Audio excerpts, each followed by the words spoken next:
Today is a day when you have stopped in the morning. Today is a day when we are celebrating my baby sister's farewell. It's a wedding by itself because it's another very strong day in life for a human being. Me, I'm Livingston Bihanda. I'm the elder brother to Abedin. And what I would say as we celebrate her life is that this is one girl I've seen her from primary. I've worked for secondary up to college and encouraged her into sports.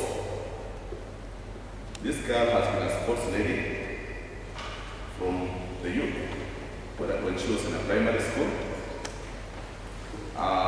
She used to play some football, some marathon, and when she went to secondary, she was deep into marathon.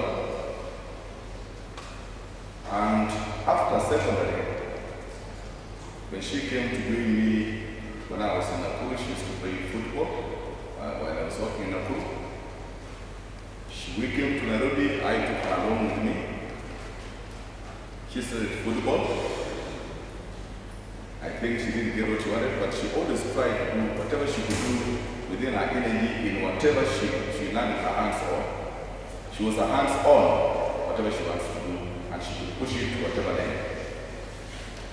After football, as you have heard from the colleague, I didn't know that, she admired rugby. And when she was moving to rugby, I was one person who advised her against it. Because one, it is a game of muscles. It's a game of force. It is a war. So she told me that she will try it. She's ready for it. She'll match it. After playing for some time, she broke her leg. She was off the beach. And after treatment, I told her, okay, do you think you can continue with this game? She said, yes, this is my game. And maybe it's only death that can get me out of this game, but I'm in this game. So she healed, and she went back to the beach. So from there, we felt this girl as a calling, and her calling is to play rugby. And so we have to learn to adjust ourselves and support her in every way we can. Whenever she needs finance to go to the beach to play and whatever other assistance coming home late and all that, we want to bear with it and allow her a chance to do what she likes best. So she died doing what she liked best, and that's what we're celebrating about. She just didn't die in any other field, she died in the field she had promised to die. If at all, she has to quit the same. But she had an ambition, and her ambition was, after rugby, I want to be a coach. If I have to expire from going to the field, I will move and start coaching the team. And she really liked the youth.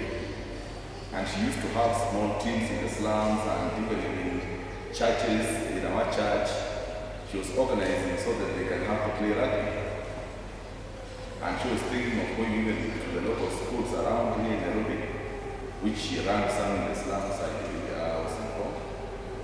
And so she was there for the community, and she died fighting for the national team, women team. You know, women rugby is not as popular as men rugby. Many of you could have been watching men rugby, but women in rugby has been placed at the rear. But to this time, I do believe as she celebrates her life, this should be an eye-opener. An eye-opener to the fraternity of rugby, eye-opener to the public, eye-opener to financiers, and those people who are interested in rugby, who can sponsor rugby, to take this women team to another level. So anything that happens for a reason. And the reason of her death may be something bigger to come out of it. And that's why we should be celebrating this. Because when did you see the press come to women rugby field to record and play their game. I've never seen it.